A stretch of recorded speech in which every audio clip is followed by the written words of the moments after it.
Hi guys, ये video BEd part 1 का lesson plan का है। चलिए इस वीडियो को देखते हैं। पहले विद्यालय दिनांक कक्षा वर्ग चक्र कालांश विषय प्रकरण, फिर सामान्य उद्देश्य में हमारे हैं ये 5। चलिए देख लेते हैं। विद्यार्थियों को वैज्ञानिक तथ्यों एवं प्रत्ययों का ज्ञान प्रदान करना, विद्यार्थियों में स्वतंत्र तथा वैज्ञानिक चिंतन को बढ़ाना, विद्यार्थियों में तर्क क्षमता को उत्पन्न करना, विद्यार्थियों में गणित के प्रति रुचि उत्पन्न करना, विद्यार्थियों में गणित के प्रति एकाग्रता, आत्मविश्वास एवं आत्मनिर्भरता का भाव उत्पन्न करना। नेक्स्ट है विशिष्ट उद्देश्य। छात्र स्पर्श रेखा को जानते होंगे। छात्र स्पर्श रेखा द्वारा लंब के बारे में जानते होंगे। छात्र स्पर्श रेखा से संबंधित कुछ विशेषता जानते होंगे, क्योंकि हमारा ये जो टॉपिक हमने लिया है मैथ से स्पर्श रेखा लिया है, तो उसकी के बारे में हमारा विशिष्ट उद्देश्य बनता है।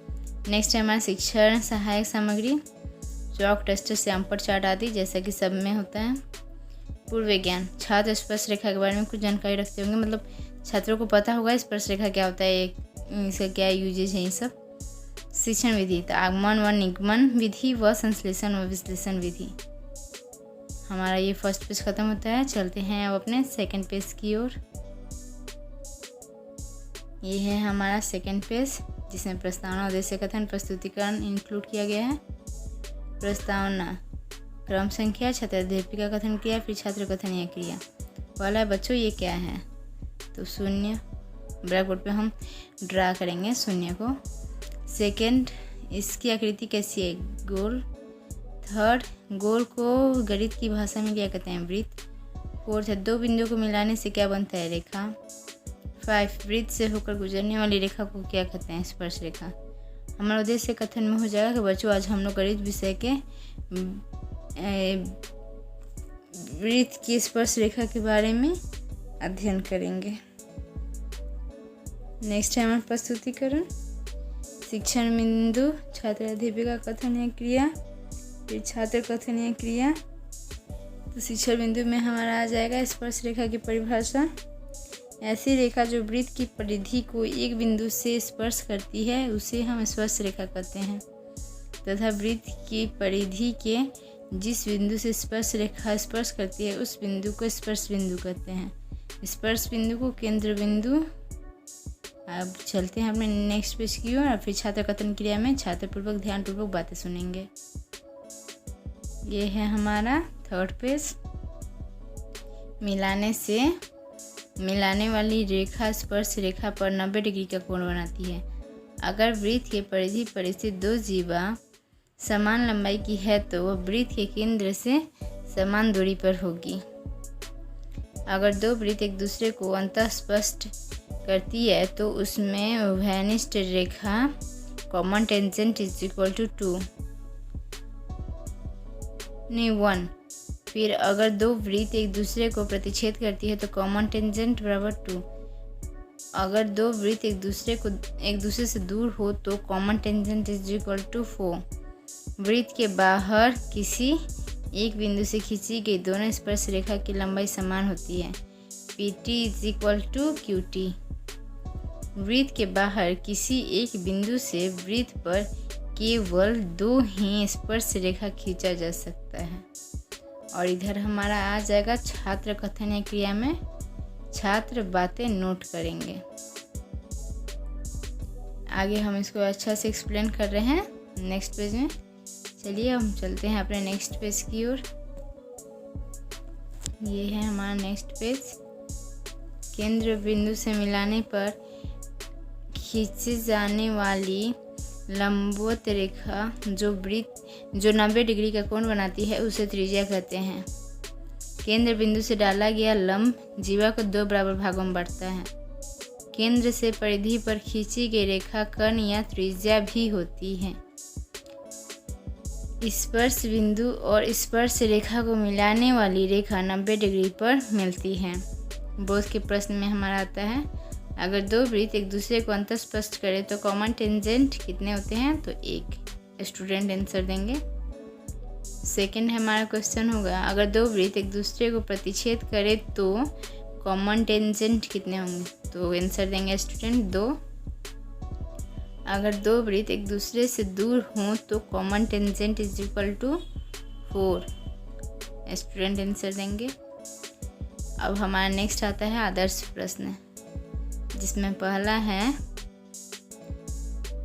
केंद्र बिंदु से डाला गया लंब। चलिए अब नेक्स्ट पेज पे देख लेते हैं।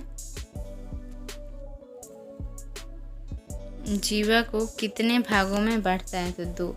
केंद्र बिंदु से स्पर्श रेखा पर खींची जाने वाली लंबवत रेखा जो 90 डिग्री का कोण बनाती है उसे क्या कहते हैं? त्रिज्या। श्यामपट्ट कार्य में हमारा आएगा, देखिए एक गोलाकार है, उसके बीच में जो केंद्र होता है मतलब बिंदु होती है उसको केंद्र कहते हैं, और जो बाहरी सतह होता है उसको परिधि कहते हैं। फिर हमारा जो वृत्त है उससे केंद्र से वृत्त की जीवा पर डाला गया लंब 90 डिग्री का कोण बनाता है, और उस लंब को ही हम त्रिज्या कहते हैं। फिर एक सरफेस है गोल।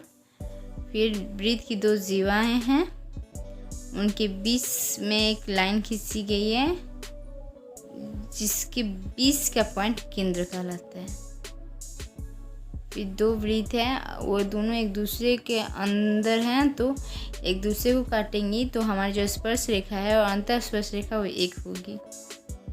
2 वृत्त है जो एक दूसरे से स्पर्श है तो हमारा कॉमन टेंजेंट 2 होगा। और इसमें मतलब जो वृत्त जो दोनों अंदर हैं उनका अगर कॉमन टेंजेंट पूछे तो उनमें 1 है। चलिए अब चलते हैं अपने नेक्स्ट पेज की ओर। आई थिंक आपको सब क्लियर दिख रहा होगा, आप आराम से स्क्रीनशॉट ले लीजिए क्योंकि वीडियो में आपको बहुत अच्छा से जानकारी मिलेगी स्पर्श रेखा के बारे में। फिर यहाँ पे 2 वृत्त है जो एक दूसरे से दूरी पर हैं, उनके बीच में अगर कॉमन टेंजेंट पूछे यानी स्पर्श रेखा पूछे तो 4 होंगी, क्योंकि वो 4 जगह वृत्त की परिधि को स्पर्श कर रही हैं तो हमारी स्पर्श रेखा 4 होंगी। नेक्स्ट है हमारा किसी बिंदु से अगर वृत्त की परिधि पर खींची गई स्पर्श रेखा हो तो वो वृत्त को 2 बिंदु पर स्पर्श करेंगी, एक P है और एक हमारा Q है। तो PT हमारा जितना होगा डिस्टेंस उसका उतना ही डिस्टेंस QT का भी होगा, तो वही है। फिर वृत्त एक है और उसके बीच में लंब डाला गया है तो वो लंब वृत्त की जीवा को 2 बराबर भागों में बांटती है। अब हमारा नेक्स्ट आता है सारांश। PT is equal to QT।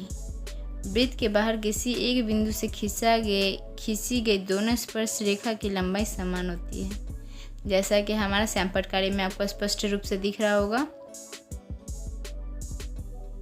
Next है हमारा हल कार्य, जिसका पहला क्वेश्चन है ए तथा बी केंद्रों वाले समान त्रिज्याओं के 2 वृत्तों में से प्रत्येक एक दूसरे के केंद्र से गुजरती हैं, तो यदि वे C और D पर काटे तो कोण DBC is equal to what? तो कोण DBC हमें एक समबाहु त्रिभुज लग रहा है, तो प्रत्येक कोण 60 डिग्री का होगा, अतः 60 + 60 is equal to 120 degree answer हमारा होता है। चलिए अब चलते हैं हम अपने नेक्स्ट पेज की ओर। तो गाइस ये है हमारा नेक्स्ट और लास्ट पेज। इसमें क्वेश्चन है किसी त्रिभुज के अंतर्वृत्त की त्रिज्या 2 सेंटीमीटर है तो त्रिभुज का क्षेत्रफल 6 सेंटीमीटर स्क्वायर है, तो परिमाप इज इक्वल टू व्हाट? तो अंतर्वृत्त की त्रिज्या इज इक्वल टू त्रिभुज का क्षेत्रफल बटा में त्रिभुज का अर्ध परिमाप। ये हमारा फॉर्मूला है, तो फॉर्मूला पे हम सभी वैल्यूज़ को पुट कर देंगे तो हमारा आंसर आ जाएगा 6 सेंटीमीटर। अब हम पुनरावृत्ति करेंगे कि स्पर्श रेखा किसे कहते हैं, स्टूडेंट्स हैं क्वेश्चंस करेंगे। फिर हमारा नेक्स्ट है मूल्यांकन प्रश्न। केंद्र से स्पर्श बिंदु को मिलाने वाली रेखा कितने अंश पर कोण बनाती है? तो 90 डिग्री। दूसरा हमारा क्वेश्चन रहेगा स्पर्श रेखा पर जीवा से डाला गया लंब जीवा को कितने भागों में बांटता है? तो 2। केंद्र से परिधि पर मिलाने वाली रेखा को क्या कहते हैं? व्यास। नहीं त्रिज्या होगा ना, ये केंद्र से परिधि पर मिला रहे हैं। हम ये नहीं कह रहे हैं कि परिधि को ही हमें दो भाग, मतलब एक परिधि की छोर से दूसरी परिधि को मिलाएंगे तो हमारा व्यास होगा, मगर हम केंद्र से परिधि तक मिलाएंगे तो वो हमारा त्रिज्या होगा। होमवर्क में हम बच्चों को दे देंगे कि बच्चों स्पर्श रेखा एवं उससे संबंधित प्रश्न हल कर लावें सुझाव। फिर नेक्स्ट है हमारा हस्त परिप्रेक्ष्य। और वीडियो पसंद आए तो please guys like share subscribe करना बिल्कुल मत भूलिएगा। मिलते हैं नेक्स्ट वीडियो में। Thanks for watching.